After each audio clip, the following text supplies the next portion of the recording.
श्री स्वामी समर्थ. आजची आपली कथा आहे सुनबाईचा दोष. मुंबईतील एक साधं पण गजबजलेलं अपार्टमेंट. सकाळचा गजर वाजला आणि स्वाती उठून उभी राहते. हातात कपडा, मनात चिंता. गॅसवर दूध उकळतंय, डब्यात भाजी पोळी भरायची आहे, मुलांच्या कपड्यांची इस्त्री करायची आहे आणि नवरा अजून झोपलेला. प्रसाद, उठ ना, उशीर होतोय, ती हलक्या आवाजात म्हणते. पांघरुणाखालून अस्पष्ट आवाज, हो ना, 5 मिनटं. स्वाती थोडं हसते, पण डोळ्यात थकवा आहे. तिला माहीत आहे त्या 5 मिनिटाचं 5 तास होणं काही नवीन नाही.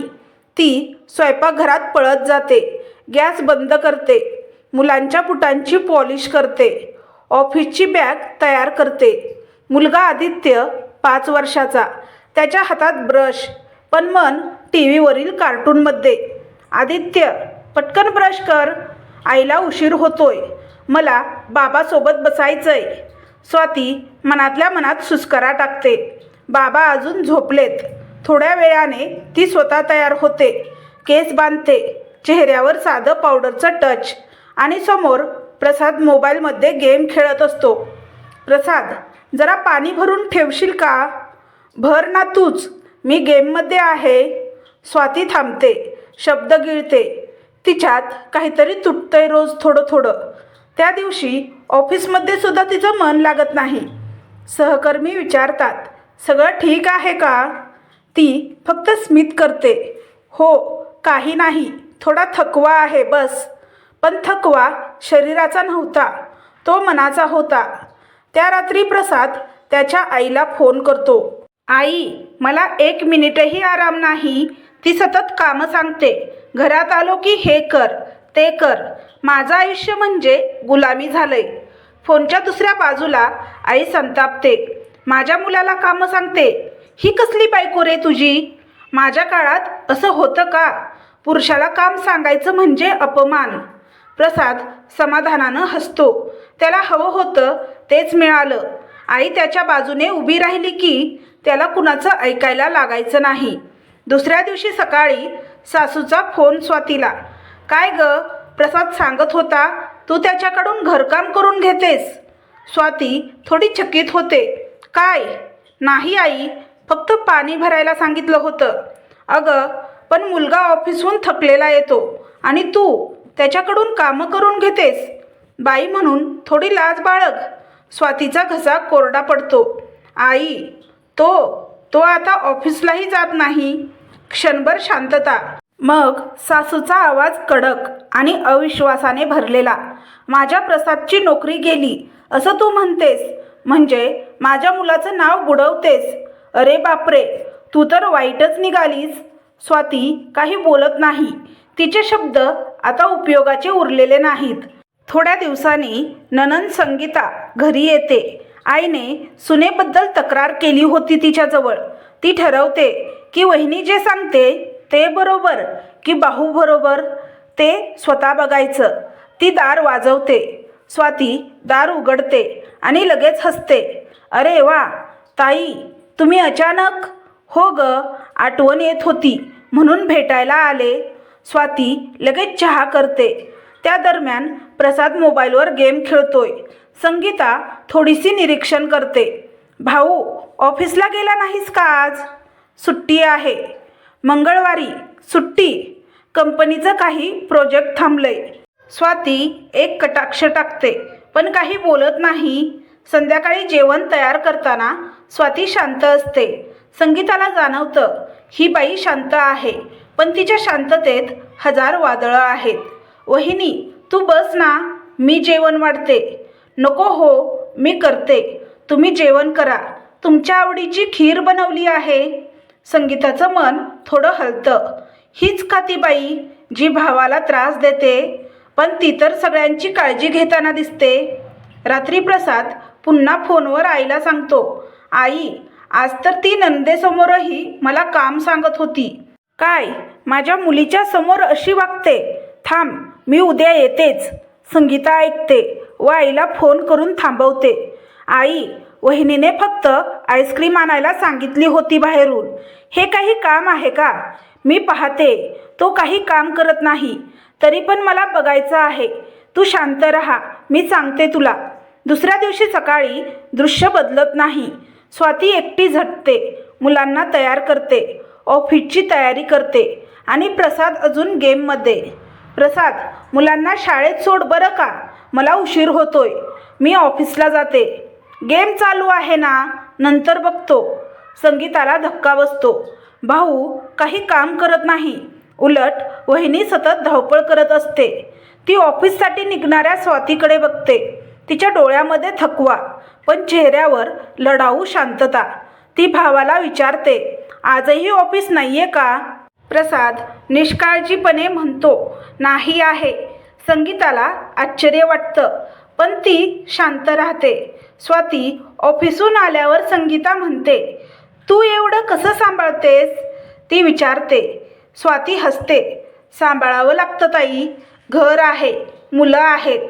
काही गोष्टी बोलून न सांगता केल्यावरच घर चालतं. संगीताला काही क्षण बोलता येत नाही. त्या क्षणी तिच्या मनात काहीतरी कोसळतं आणि काहीतरी उभं राहतं. त्या रात्री ती आपल्या भावाला नीट बघते. थोडा झोपलेला चेहरा, पण कोणताही अपराध भाव नाही. ती मनात विचार करते, आईने किती सहज सुनबाईला दोष दिला आणि खरा दोष तर कुणाचा आहे हे न पाहताच. असं म्हणतात, सत्य कधी कधी डोळ्यासमोर असतं, पण आपण ते पाहू इच्छित नाही. संगीतालाही आज ते उमजलं होतं. ती आईला फोन करते, आई तुला काही सांगायचं आहे. काय झालं? आपल्या घरात चूक सुनबाईची नाहीये. तुझी इथे यायची काही गरज नाही. आणि संगीता तिच्या घरी परत जाते. पण काही दिवसांनी परत तिला आईचा फोन येतो की भाऊ म्हणत होता की वहिनी त्याला सारखं काम लावत आहे. त्यामुळे त्या संध्याकाळी संगीता पुन्हा भावाच्या घराकडे चालली होती. रस्त्यावरच्या गोंधळातही तिचं मन विचलित होतं. त्या दिवशीचे प्रसंग तिच्या मनात प्रश्नांची गर्दी करत होते. भाऊ खरंच त्रासात आहे का, की तो फक्त वास्तव टाळतोय? ती स्वतःशीच बोलत होती. आई नेहमी म्हणते, आपला प्रसाद खूप चांगला आहे, पण चांगुलपणा म्हणजे जबाबदारी न घेणं का? तिने दार वाजवलं. आतून मुलांचा हसण्याचा आवाज आला. दार उघडलं प्रसादने. अरे ताई, आज पुन्हा? हो रे, थोडं तुझ्याशी बोलायचं आहे. स्वाती कपडे धुत होती, तिचे हात साबणाच्या फेसाने भरलेले. संगीता म्हणाली, मी मदत करू का? नको हो ताई, तुम्ही बसा, मी लगेच येते. तिने पटकन ओले कपडे वाळत घातले, मुलांना खायला दिलं आणि नवऱ्याकडे पाहिलं. तो सोफ्यावर मोबाईलवर गेम खेळत होता. संगीताच्या नजरेसमोर दृश्य एकामागून एक सरकत होती. स्वाती घरकाम करते, प्रसाद मात्र निष्क्रिय. तरीही तो आईला म्हणतो की मला काम सांगते म्हणून. मोबाईलवर गेम खेळणे हे त्याचे काम आहे का? ती मनात म्हणते. तिने विचारलं, भाऊ ऑफिसचं काय चाललंय? प्रसाद थोडं खेकसला. काय विचारतेस सारखं सारखं? चाललंय ठीक. प्रोजेक्ट पुन्हा सुरू झाला का? तो थोडं अडखळला. अजून नाही. संगीताला जाणवलं तो काहीतरी लपवत आहे. ती शांत राहिली, पण मनात नोंद केली. संध्याकाळी ती स्वातीसोबत स्वयंपाकघरात बसली होती.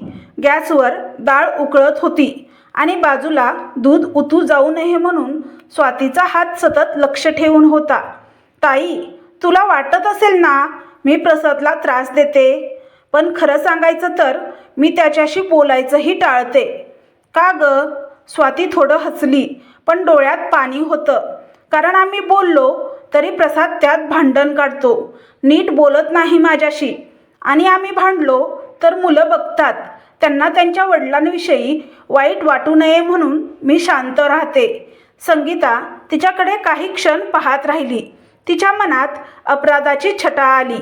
तीही तर त्या लोकांपैकीच होती ज्यांनी स्वातीवर विनाकारण बोट ठेवलं होतं. रात्री उशिरा सगळे झोपल्यानंतर स्वाती ऑफिसच्या फायली चाळत बसली होती. संगीता विचारते, तू अजून जागी आहेस? हो, उद्या रिपोर्ट द्यायचा आहे आणि प्रसादची EMI बाकी आहे म्हणून थोडं ओव्हरटाईम घेतलं. संगीता दचकली. EMI, पण तो तर प्रसादच देत असेल ना, त्याची नोकरी चालू आहे. स्वाती हळू आवाजात म्हणाली, ताई, त्याची नोकरी गेली. 3 महिने झाले, पण त्याने आईला काही सांगितलेलं नाही. त्याला वाटतं तो नवीन नोकरी शोधेल आणि घरच्यांना कळणार नाही. मग तू एकटी सगळं सांभाळतेस? हो, पण ते ठीक आहे. मला फक्त एवढं वाईट वाटतं की मी प्रयत्न करते तरी माझ्यावरच दोष येतो आणि तो मुलाला सांभाळायलाही मदत करत नाही. संगीता निशब्द झाली. तिच्या मनात एक ज्वालामुखी फुटला. भाऊ खोटं बोलतोय आणि आई त्या खोट्यावर विश्वास ठेवते. पण ज्यावर सर्वाधिक ताण आहे ती बाई शांतपणे सगळं सहन करते. दुसऱ्या दिवशी सकाळी प्रसाद मुलाला शाळेत सोडायला जायचं टाळतो. स्वाती ऑफिससाठी तयार आहे, पण मुलगा अजून बसून आहे. प्रसाद, मुलांना शाळेत सोडून ये. नाही, माझा गेम चालू आहे. प्लीज ये ना, मला ऑफिसला उशीर होतोय. माझं डोकं खाऊ नकोस. स्वाती काही न बोलता स्वतःच मुलाला घेऊन बाहेर पडते. संगीताने सगळं पाहिलं. तिला काही क्षण शब्दच फुटले नाहीत. ती स्वतःशीच म्हणाली, हा तोच भाऊ आहे का ज्याचं आम्ही कौतुक करत होतो? त्या रात्री संगीता एकटीच गॅलरीत बसली होती.